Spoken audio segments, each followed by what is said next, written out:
Hello, everybody. Welcome to Real Guitar Live. Hi, guys. I'm Tomas Michaud, and this is my co-host, Ami Fields. We're here today to answer all your guitar playing questions and maybe ukulele questions too. Maybe. We might throw in a songwriting question as long as it's related to playing guitar. Yeah. Thank you all for being here, and I would love to see your questions. We have some pre-submitted questions, as always, and I'll start with those. Some good ones, too.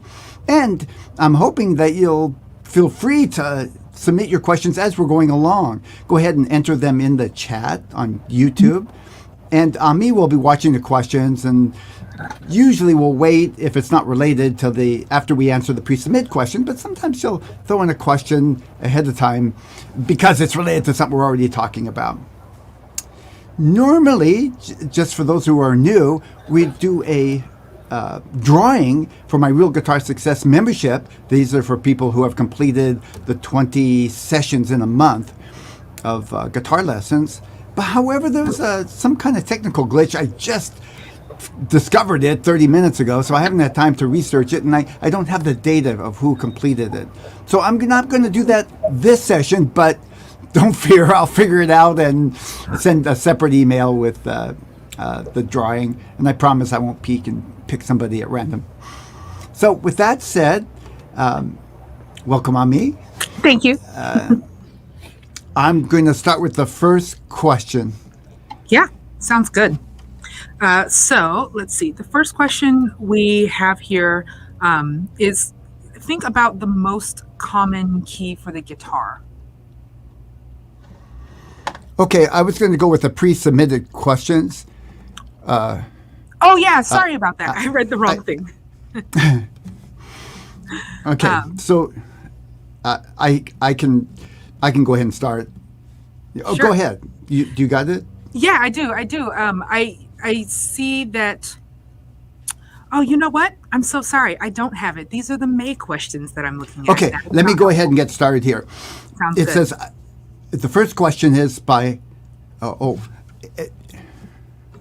I don't have any problem with fingering basic chords, even bar chords.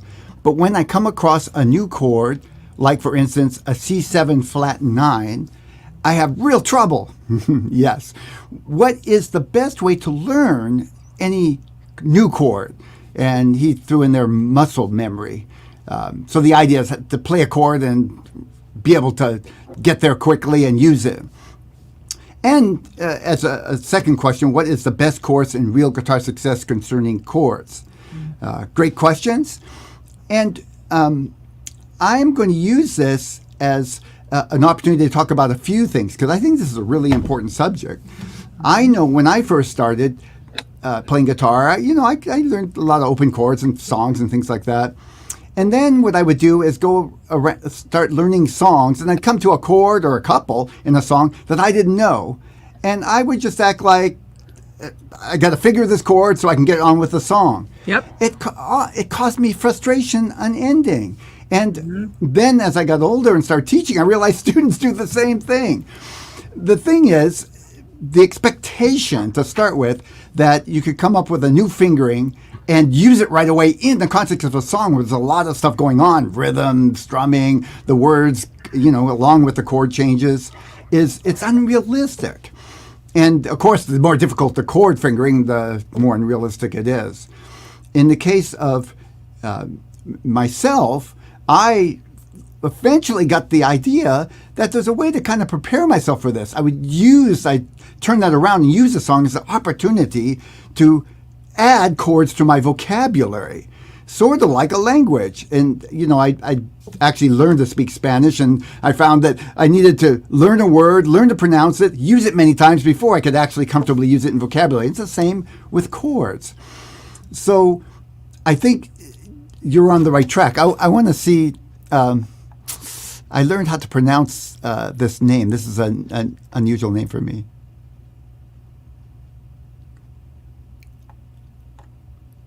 Joma.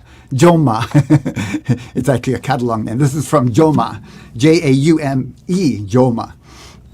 So let's start with, first of all, what's the process for learning new chords? And this is going to take longer than it would in reality. In reality, once you kind of get the system, it gets to be a habit, and it takes a couple minutes. And I don't even want you to spend more than 2 or 3 minutes at a time, maybe once a day or even twice a day to learn a new chord. But it's going to take longer today. So let me start out with, I'm going to pick the chord that Jaume told me he was, for instance, C7 flat 9, kind of a jazzy chord, certainly beyond the basic open chords. So first, you can learn a lot of chords by just buying a chord book, and I have one that says 7,400 something chords. The reason is because when you find a chord, they'll give you many different fingerings, and you can pick the one not only that is easiest, but I'm also looking for a fingering that fits with the other chords. So if I'm playing a bunch of chords down here, I'm not going to jump way up here and play a C7 flat 9 up here and then go back down here. I'm looking for a chord that kind of fits in.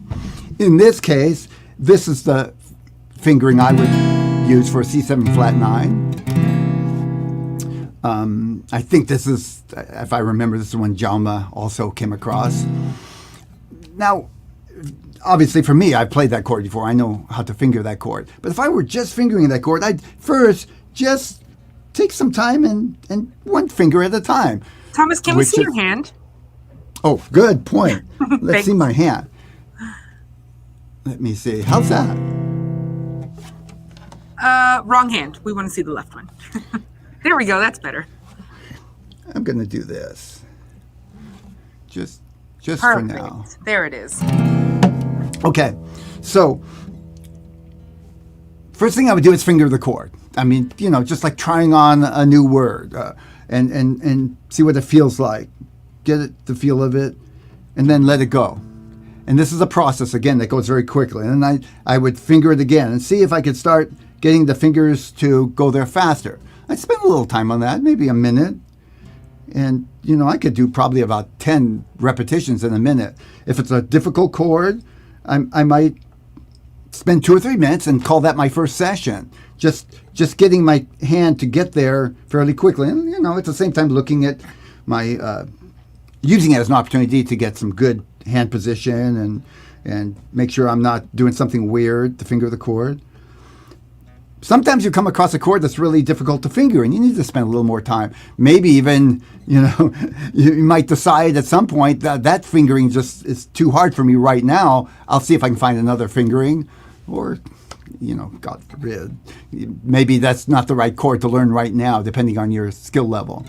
But C7 flat 9 is probably doable for anybody who can play open chords. Then I would start adding the right hand. What I'm doing is now I've just been practicing muscle memory, getting the fingers in the right place, but I don't really know how accurate I am in terms of getting a good sound. Now I'm going to add the right hand. Just 10 seconds and maybe move the fingers around and then take the fingers off and do that for another minute or two. And I might do this for 2 or 3 days in a row, depending on the difficulty of the chord. Now, when I get to the place where I can pretty well do that, somewhere around 80% of the time, doesn't have to be perfect, but it's not realistic to be fumbling with the fingering and add it into a song yet. It's not ready for that. The next step is, once I can get my fingers there, and you want to aim for they all go down about the same time. It doesn't have to be exact again, but in that direction as opposed to one finger at a time. That's going to take too long in the context of a song. Now start looking for the other chords that you're going to go to and from, because the first hurdle is fingering the chord accurately and getting the sound. So we'll call that all combined in the first hurdle. First, getting the fingers where they're supposed to be, and then getting them adjusted with the right amount of tension so that it sounds good. Then the second level is getting from one chord to another. So let me see. G, A, B, C, D, C, D, F, G. Let's say I'm going from this chord. No, I'm going to go from this chord. That's an F major 7. I could have done a bar F too. But because it's a jazzy chord, I want the jazzy form of the F. So I'm going to practice moving from this chord. If that's the song that I'm working on, it goes from this chord to this chord. I want to practice that motion.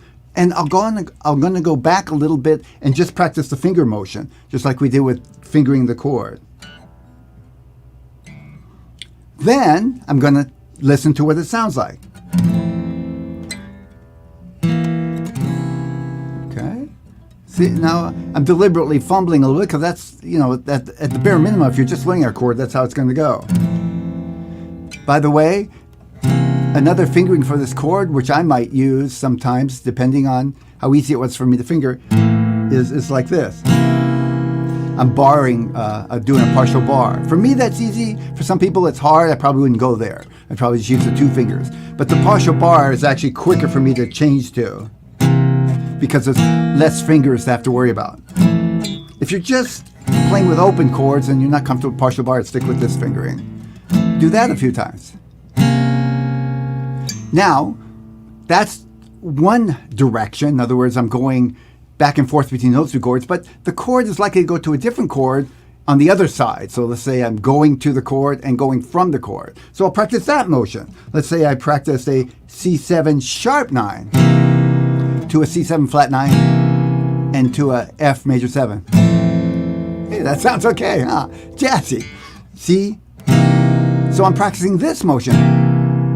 Oh, that's easier because I can leave this first finger where it is. That's an anchor finger, we call that. And when you can leave a finger where it is, it gives you a little stability. Makes it a little easier to get the fingers there. Then I'll practice all 3.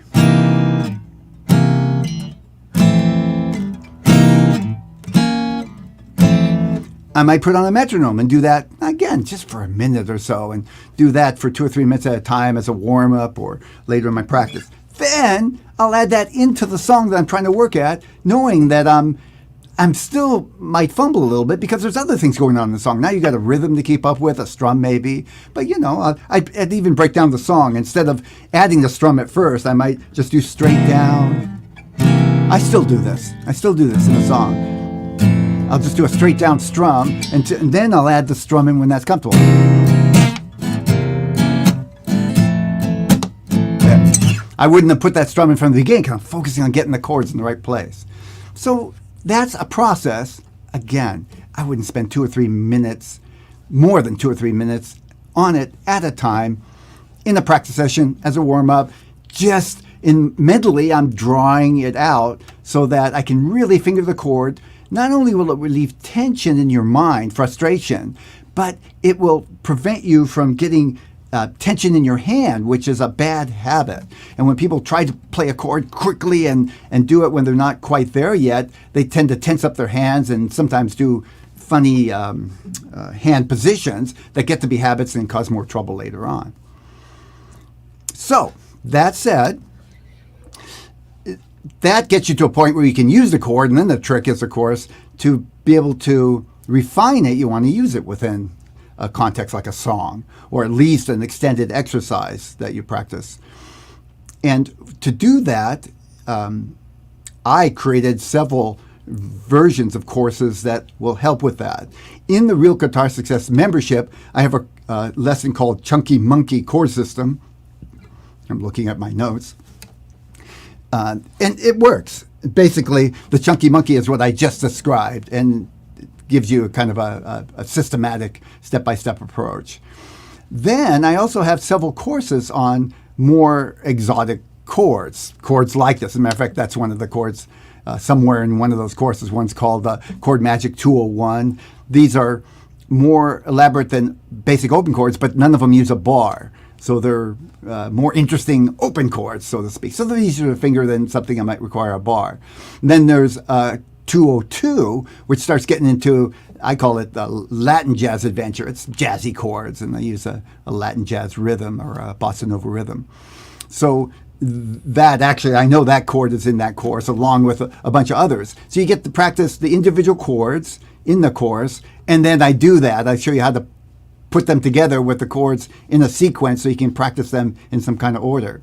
And that's how I learned to play these kind of chords. Pretty much I didn't go after a while. I knew it wasn't working, just trying to learn a chord in context of learning a whole song. So I started practicing little short chord progressions. I forget, I think it was a Mickey Baker jazz chord system that I first came across. I'm pretty sure Mickey Baker was the name of the author. And he gave me a bunch of little short progressions that kind of like this.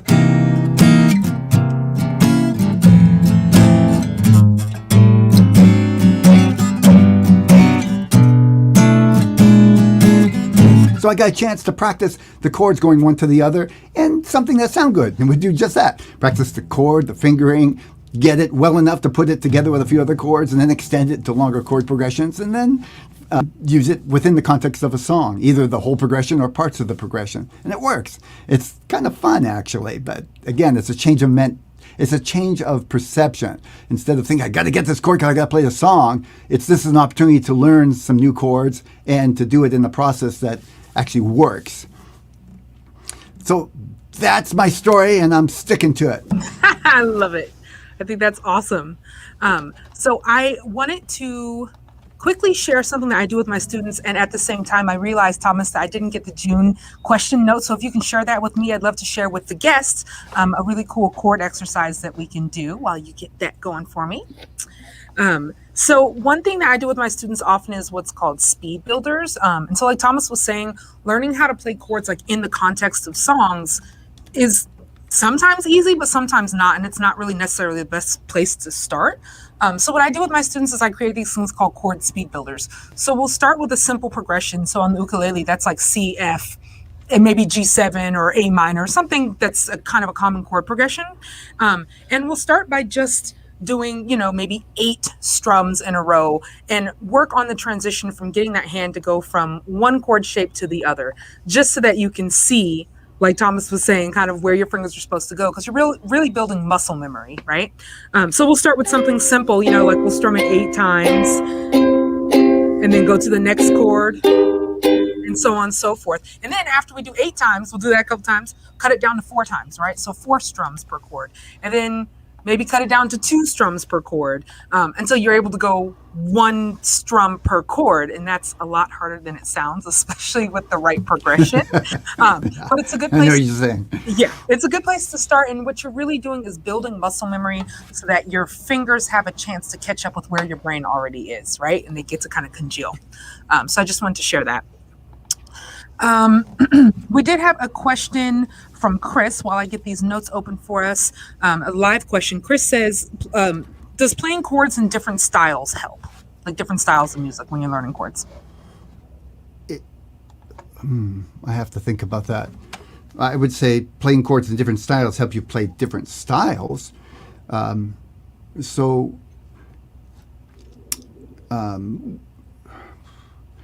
If you could elaborate on that a little bit, Chris, I'm not. When you say does it help what? Does it help to play more chords? I just want to make sure I'm answering the question correctly. And I would say when I found it really helpful to learn some jazzy chords and sort of concentrate on that, because those jazzy chords would come up in pop, rock, and other styles, and they would come up like 1 or 2 chords at a time. But by playing jazz progressions, I got a chance to practice them with other chords. And then when I needed them in a pop rock song, I had it. That's part of my vocabulary. So in that sense, I could say it helps. I agree. And I think that, it depends on where you are musically, right? So like if you've been playing for a while and you've already kind of explored different styles of music, then yeah, by all means, for sure. But if you're a total beginner, kind of starting with the basics isn't a terrible idea, right? Because there are some fundamental basic things that you're going to be able to use across all genres of music, essentially, right? Like, you got to learn how to hold the guitar before you can play it. Essentially, is kind of what I'm saying. But yeah, I agree. If Chris, if you're, I think you're live, if you can elaborate on that, that'd be great. Let's jump to one of the pre-submitted questions. I know Shulamit had a few for us today. So one of the first questions Shulamit asks is, in the last live session, you spoke about that when improvising to feel if the notes are right. Could you talk about the importance of groove in creating a musical solo? Okay. So, and I'll let you chime in on this. I mean, when I was talking about feel, I was talking about. I don't remember exactly using that word in sort of that way, but I think feel is my way of thinking. I'm not just using my intellect and thinking what note goes in that scale or part of that chord and all. I'm hearing in my head what sounds good, and I'm trying to be in touch with the emotional aspect that I'm trying to create. And this, now when you compare that to groove, certainly that what I'm describing, part of that is how long to hold the note and how it fits in rhythmic with the other note. But I think of groove, usually when people talk about groove, we're talking about the rhythm of the song or the aspects of rhythm, including the drum and the bass and how they fit together and things like that. Not specific to improvising, though I could certainly see how I could, say when I'm improvising that I'm creating a certain groove, I guess. Yeah, I agree. I think that in musicians' jargon, for lack of better terms, when we talk about the groove, we're definitely talking about like the rhythm, the actual feel of the song in the sense of like where the beat lies. I'm gonna look at that question again. Yeah, feeling the notes are right. I can't really say that there's a feeling. I mean, you play it, and if it sounds right, then it feels right. Maybe Shilamy, if you're live, maybe you can kind of elaborate a little bit more on what you mean by that, because I'm where you are too, Thomas. I'm like, I'm not really sure, like, don't really like feel the note per se. Yeah, Shilamy, if you're live, elaborate on that for a little bit. Let's move on to the next question. Oh, did you have anything else on that one? No, I'm saying there's a ukulele question for me. Oh, exciting. I'm excited. Let's see. Let's hope I can answer it. I think I pronounced your name Akshay or Akshay. Hello. How to take next step from open chords to bar chords as a beginner. That's a live question. Sorry about that. Yeah, I was talking about the pre-submitted. Sorry, I got confused there. Well, since I just asked it, let's go ahead and do the live question. Sure. Say it again. Yes. How to take next step from open chords to bar chords as a beginner. Wow. This is like you've hit one of the 5 top issues for guitar players. Totally. The first being how to strum smoothly and how to change from one chord to another. It's not how to play the chords, how to get from one chord to the other.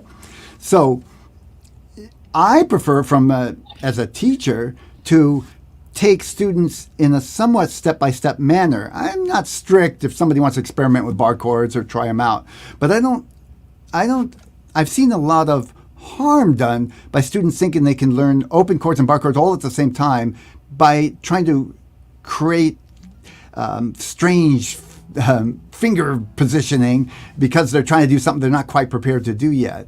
So if you learn a reasonable amount of open chords first and are able to change from one to the other, your hands are going to be much more prepared for making bar chords, both in terms of strength and coordination, the idea of connecting the hand to the mind. So that the fingers move appropriately.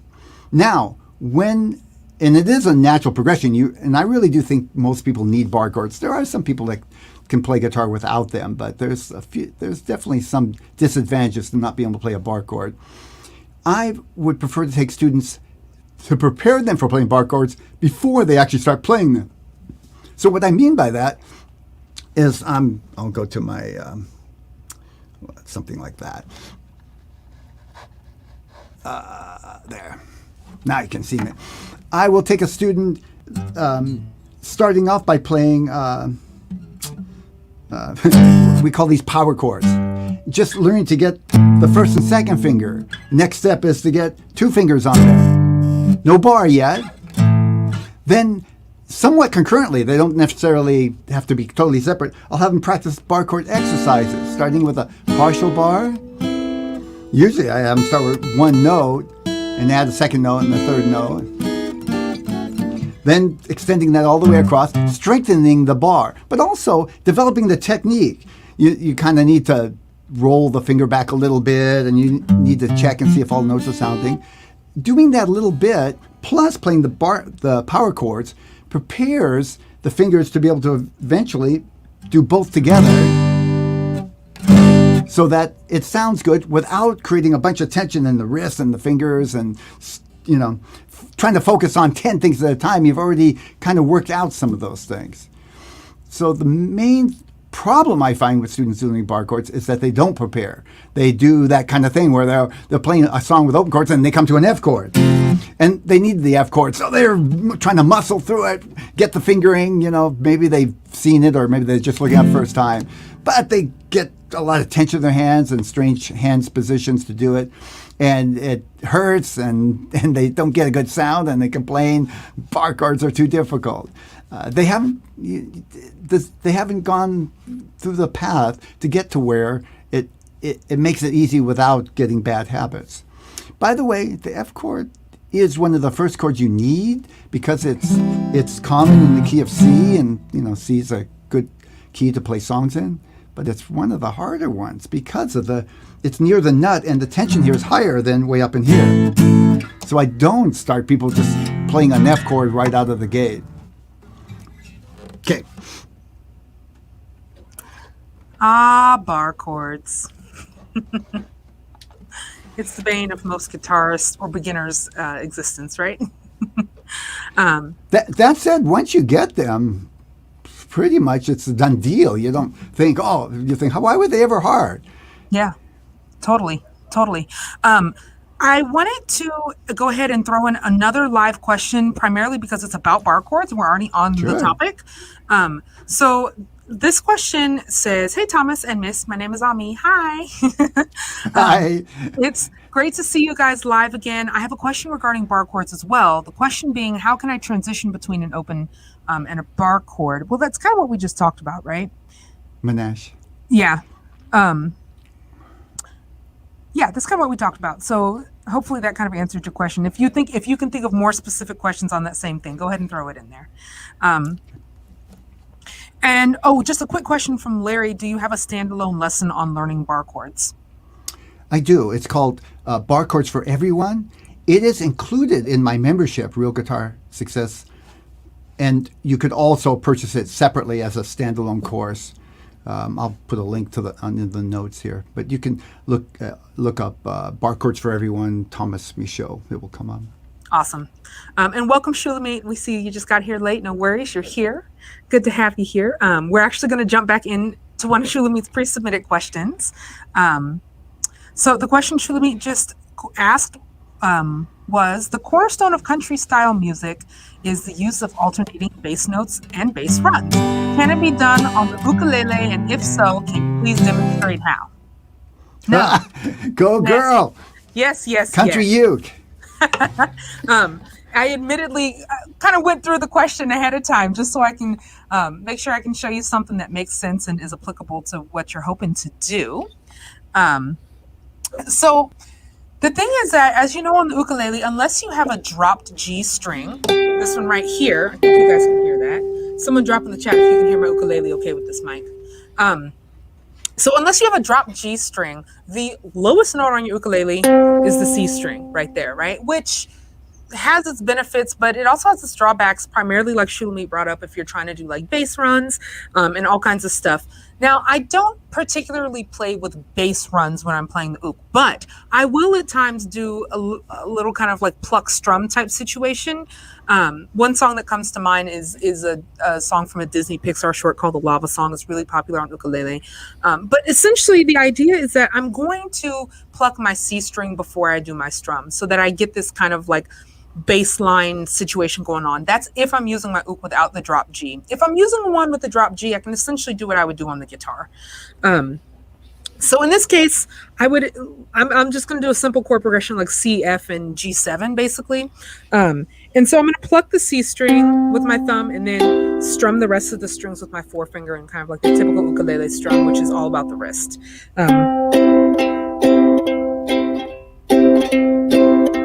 You can hear over time, I don't really have to pluck hard. It doesn't have to be this like strong bass line because you'll kind of get the feel. Ukulele is a lighter instrument. It's definitely higher treble than a guitar. So it doesn't need to have this thick, full round bass like you would on an acoustic guitar. So that's the first thing about that. Now, what you'll notice is depending on your chord progression, you may just be stuck playing the C string over and over, i.e. the note C over and over. So then you actually want to add a little bit of variation, and that's where theory comes into play. And I'll also give you like the easy tip on it. So the theory behind it is you would want to find the root note of whatever chord you're doing. So for example, if I'm playing my C chord, now I'm going to go to F chord, right? If I keep plucking my C because it's the lowest note on the instrument, it doesn't sound terrible, but it doesn't really signal to the ear for whoever's listening that you're really moving on to another, to another chord. So what I'll do is I'll then find the new root note, which for an F chord is going to be F, and I'm going to play the F, which is on the E string. Oop. So if I go C, then to F, you can also alternate.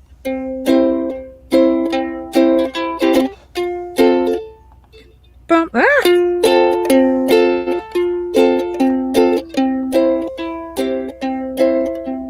So you can definitely kind of do something similar to what you do on the guitar.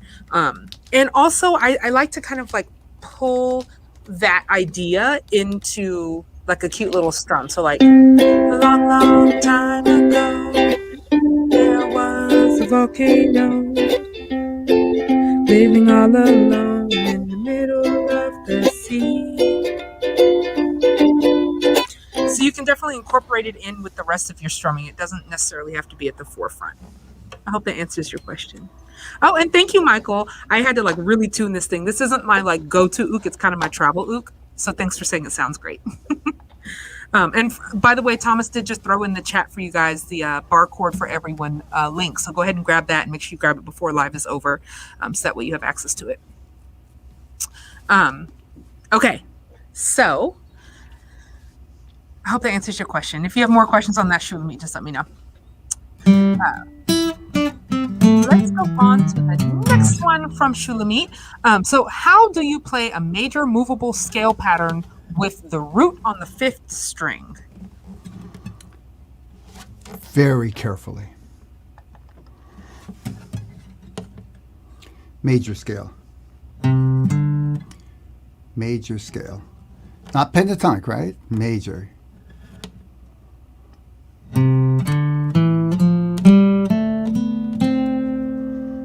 Short version, 1 octave.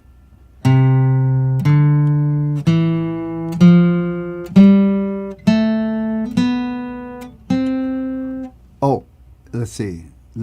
So the question is C major or C minor? Let's see. The question is how E flat. A major movable scale pattern with the root on the 5th string. Got it. So C. This is a movable major scale pattern on the 5th string. I start on C, so I would just move up to E flat. That's C, D, E flat. That's 1 octave. Now, I often extend that.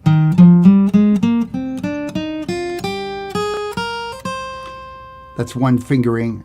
I don't use it a lot because I don't like this stretch right here. I'll do this. So I'll slide up and start the pattern here. E flat.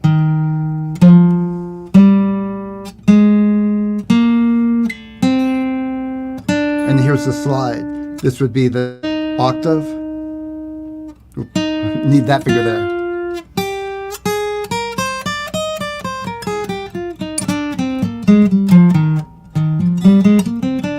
No, I was right first time.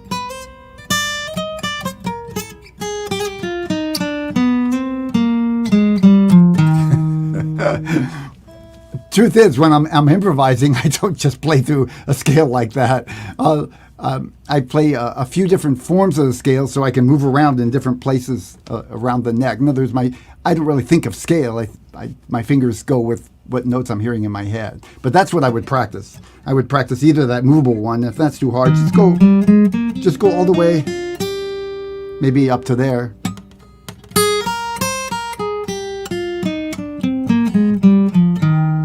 E flat. And that's a movable scale, so you can play it anywhere along the neck, and the name of the scale is based on the fifth string note. Perfect. Excuse me. We have lots of questions about bar chords today. I did just want to bring up, I think I pronounced your name Kakashi, that you had a question, easiest way to start on bar chords. We actually covered that earlier in the session. So when we're done here today, go back to the beginning, and you should be able to hear Thomas talk about that and display it. Plus, there's a link in the chat for a really awesome bar chord course that Thomas has created. That course I modeled after the system I've described, but I included a bunch of play-along exercises and things so that you can basically just follow step by step, and it'll lead you right to being able to play bar chords comfortably and easily. Yeah, it's perfect. As long as you follow the steps, don't skip. Yeah, and I was just going to mention just like a general music thing. I work with people obviously all the time interested in learning music, and I can't impress enough how important it is to have somebody kind of guiding you, especially on such a physical instrument like guitar. I tell people all the time, just kind of going on the road, teaching yourself something you don't know how to do. It's very well possible, but you can also very quickly and easily develop bad habits. And that can help prevent you doing stuff like bar chords. If you've been holding your wrist all wonky for 8 months while you've been teaching yourself, you're going to have to break that habit before you can get into bar chords and learn how to do them properly. Spoken from true experience, also why I quit guitar. So don't do what I did. Get some help. Get some help. Okay, so we have another question from Shulami, and now would be a good time for all you live folks to throw any questions that you have in the chat. I'm keeping an eye on it. If you can write question before the question, that helps me kind of distinguish questions from comments. And I see someone did just mention, like, I did hold my wrist all wonky. Yeah, I know. It happens. So fix those habits now. Okay, so here's one more question. This is the last pre-submitted one. Please give me some ideas of interesting transitions between the verse and the chorus of a song if both of them end and begin with the same chord. I know that I could use a seventh chord, but I'm interested in something a little different. I read this question ahead of time. My first thought was, I don't know how to answer that. But this is one of the advantages of pre-submitted questions, because I read it just before bed. And by the time I woke up, I thought, gee, I have so much to say about that. I don't know if we could do it in one session. So now I'm narrowing it down, because I do also realize that creating songs is not necessarily what the majority of people are doing here. They're learning to play guitar. So I won't make this all about songwriting, but it is one of my passions, and I want to talk about it. So a little bit. Well, first of all, here's what I'm going to do. And Shulamit, I know you're on, so feel free to add questions to this. I think the best approach for you would not be for anybody to tell you what goes between the verse and the chorus. I think what you should do, and I would recommend this kind of process and for many different things, listen to songs that you like. It is so dependent on style and the arrangement of the songs as well, by the way. Mm-hmm. I would do something different just playing a solo guitar song compared to a whole arranged song with other instruments, because I'd use the other instruments to sometimes create motion between verse and chorus that I couldn't do with just the guitar if I'm just writing a basic song. Listen to songs that you like. Figure out what they've done between the verse and the chorus. Write 10 minimum on paper, and then try them and see what works for you. It doesn't matter if they're in the same key. You have the ability to figure out how to change keys. And so figure out the chords and figure out how they all would apply to one key that you want to work with, and then try them out and see what you like. What's going to happen is you're developing a kind of style of your own, that this is kind of what works for me.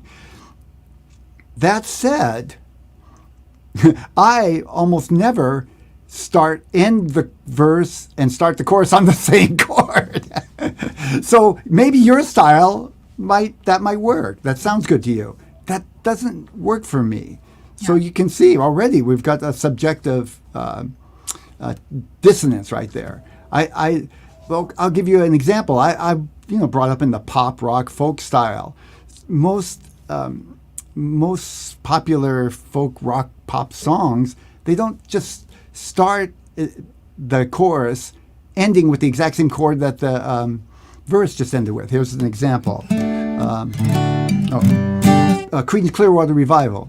I see a bad moon rising. I see trouble on the way to the chorus. I'm jumping.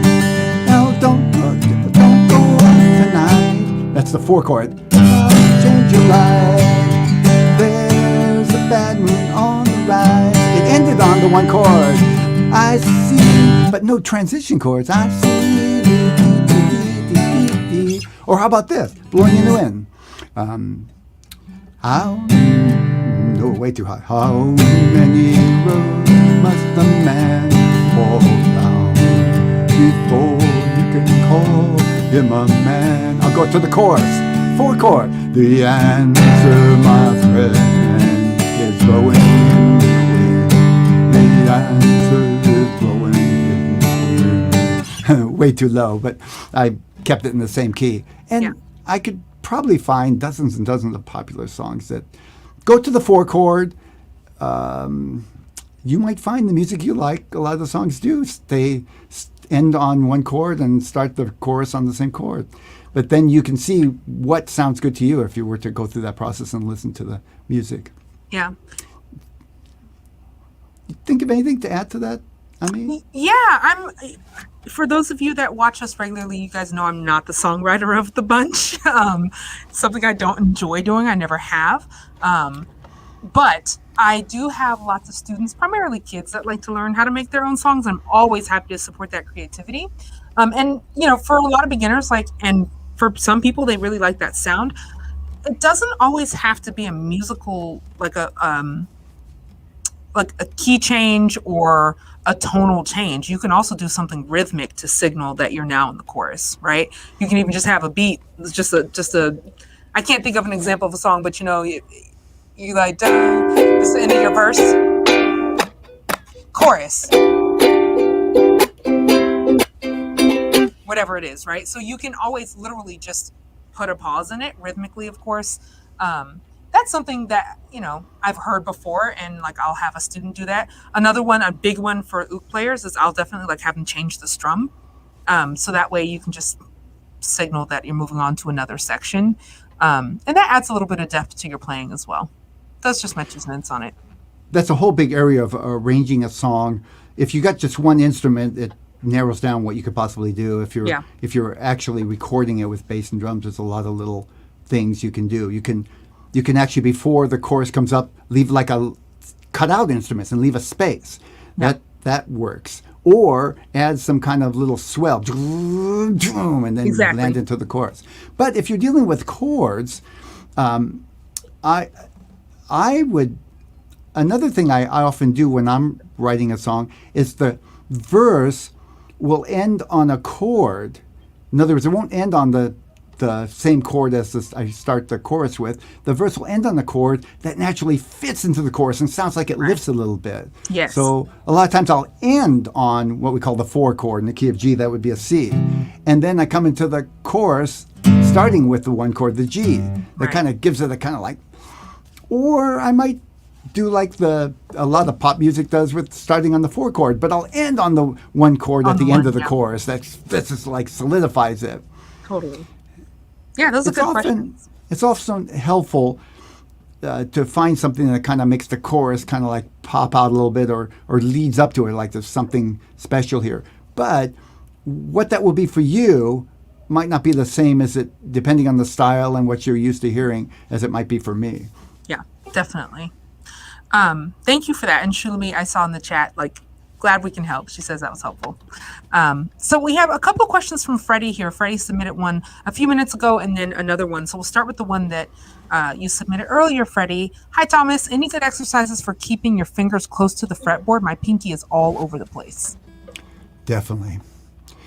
I think we need guitar for this. So here's my favorite exercise. Freddie. Now, I'll start by saying I don't know exactly where you are level-wise, but I'm guessing you're in the earlier stages as opposed to very advanced. I start students with a simple exercise like this. This is brand new beginner. I call it speed developer. I got that name from an Ernie Ball book a long time ago. It's kind of meant to be funny because the point is to go slow, but the idea is by going slow and getting it right, it will set a foundation for going faster later on. I changed the name off into finger developer. The idea is to practice going slow enough and getting your fingers in the right place in the context of doing an exercise that's very monotonous, so that you narrow down the things you're paying attention to and you can put your focus on getting the habit of getting your finger in the right place. And that's what we're after, is a habit. So when you're playing a melody or a song or something, even chords, you don't have to think about getting your fingers. They just go there. You just think about what fret I want them, and the fingers get themselves in the right place. It's a habit. That said, this one can be upped by going to what I often use myself, actually. It looks like this. I'll go slow, and I'll explain a little bit. Yes, I am using the pinky. Now you'll notice I didn't take my fingers off. I call it the spider. And by the way, I didn't make up that name. It really is. Other people use the same exercise.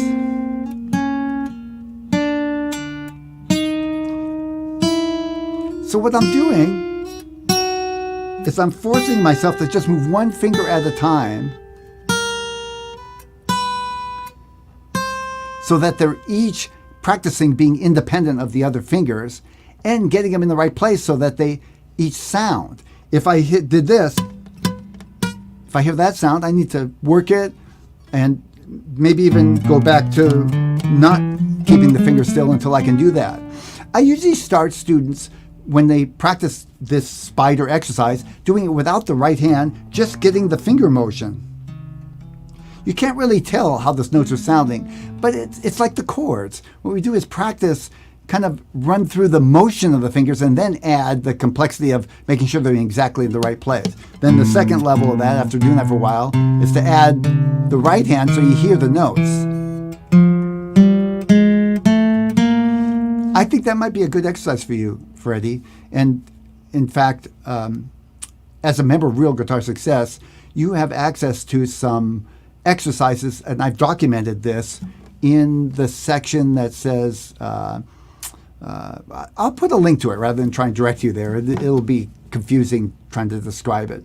So I'll put a link. You have access to not only how to do this exercise in the video form, but practice along videos. So you can start slow. And by the way, if you find the practice along video is going too fast, even the slowest version, you can slow down the video a little bit and still keep the pitch. It's a little thing in the bottom right-hand corner that says speed of the video. So you can take the slowest version and even slow that down a little bit and keep the same pitch. So you can start there.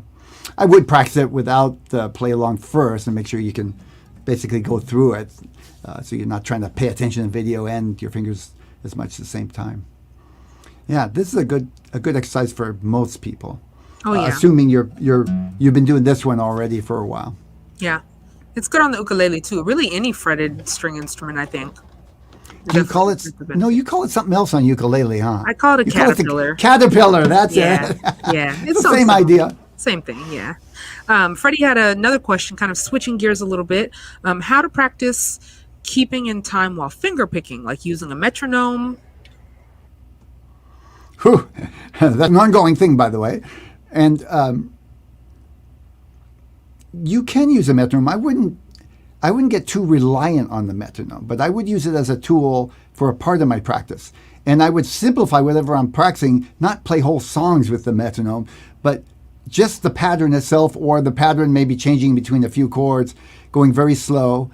The metronome sometimes helps me because I can slow it down, and it helps me to really look at my technique and what I'm doing. And I'm surprised sometimes how when I'm going faster, I can kind of slop through things, but it still trips me up. Though I can't really tell what's the problem. By slowing it down with the metronome, I can see that I'm having a hard time getting my one finger over there fast enough, and I'll work on that for a little bit. But very quickly, I mean, maybe a quarter of the time you use the metronome, get to where you can do the same thing by keeping the pulse in your head. You don't want to get dependent on the metronome to hold the pulse for you and not be able to, just keep it with your foot or inside your head. I've learned to kind of to bob my head a little bit. I used to do this, and I had a band leader say, "No, don't do that. It looks like you don't like the music or something." Another thing. Yeah, I got this. Another thing I've done to help, so I've worked with a few adult students who've like really struggled with rhythm, like really, really struggled, which I have to admit from a teacher's perspective for me is challenging just because I'm a super rhythmic person, like always have been. When someone's like, I don't know how to have rhythm, I'm like, how can you not? It's just not in your bones. And so one thing that I tell people to do is listen to music and keep the beat. Tap on the steering wheel while you drive. Or like, if you're on your commute or whatever, tap your hand to your leg or whatever it is so that you can start really just getting your brain and body to internalize the rhythm of the things that you hear. See if you can find rhythm in everyday stuff. Like if you're riding here, we have the BART train, but wherever you are, you may have like a subway system, and just the movement of the car, like when it scrapes against the rail, see if you can find a rhythm in that, or, a timer going off or anything really, just to start incorporating rhythm into your daily life so you can start recognizing the patterns when you hear them. In my beginner's journey, it's the beginner part of my Real Guitar Success membership. In level 4, there's a bonus lesson on rhythm. And that's actually, there's 5 steps to it. That is, I think, the first and most important step is to really pay attention to rhythm every time you listen to a song.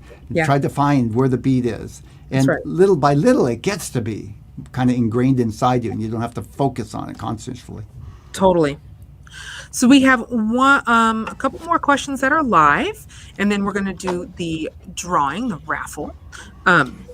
So Manash says, how should I plan a guitar schedule for, say, 1 hour daily as a beginner? What are the different techniques and styles I should include in that duration? It's a good question. Well, I couldn't tell you exactly what to include. There are a lot of variables. Your level, the style you want to learn.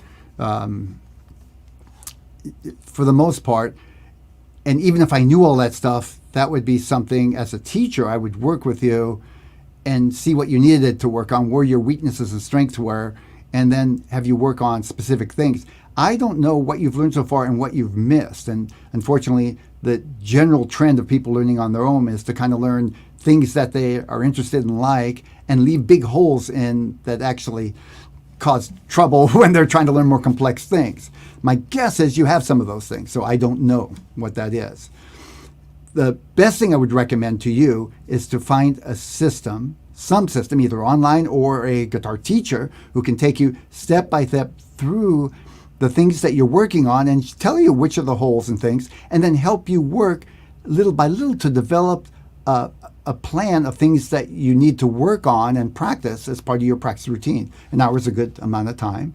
Yeah. I would organize it in as a warm-up, something that you're actually working on, and then ending with something that you consider fun or easy, just so you can kind of always end on a positive note. I often will end my practice sessions with improvising with backing tracks because I like that. It's fun for me. Yeah. And sometimes I'll go on for another 20 minutes because I'm having a good time beyond my practice schedule, and then I'm late for dinner or whatever. So you can piece together something like that, but it's going to be hard if you don't know where your blind spots are, if you don't know what you missed, because you can figure it out, but you need some kind of system. You need to see what you've learned from start to somewhere where you are, and see what the steps are in between. Right. Exactly. And I agree with Thomas. That's pretty much the same guidance that I give my students, is like starting up with a warm-up, get some meat in your lesson, end with something fun.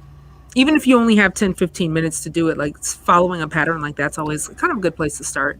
And I talked earlier about that's kind of like my guitar journey. I just never invested the time or resources into either a teacher or some sort of system, and that's why I quit. So I think that's important. It's important to think about. I think those are the live questions that we have for now. So there is one. I don't know if I pronounced your name Beulah, Beulah. So Beulah's saying, glad to see you live. Glad to see you too. Well, see you. Um, would you please share how to pick up with strumming? If you can clarify what that means, pick up with strumming. I'm not sure if that means using a guitar pickup. I'm not sure if that means like strumming faster. So if you can clarify, maybe we can do the raffle and get back to that one if Beulah's still here with us. I see somebody, Terror Writer Dundalk. He says he loves the spider. He uses it every day as his finger. Yeah. Oh, it's Terry. Yeah, now I see it at the end. It says Terry. Good job, Terry. I still do this spider. I do it. And Yeah. I'll do it both with a pick and I'll practice it with my nylon string with my fingers like Yeah. this. It's a great warm up for me. And I don't Totally. know if I'll ever get over it kind of thing. I do have some more advanced spiders, by the way. I have ones like this but I still prefer most of the time the regular spider that I just showed. So Yeah. I'm not sure the advanced ones are like you got to keep moving up to more complex things. No, I agree with that. Let's do a raffle.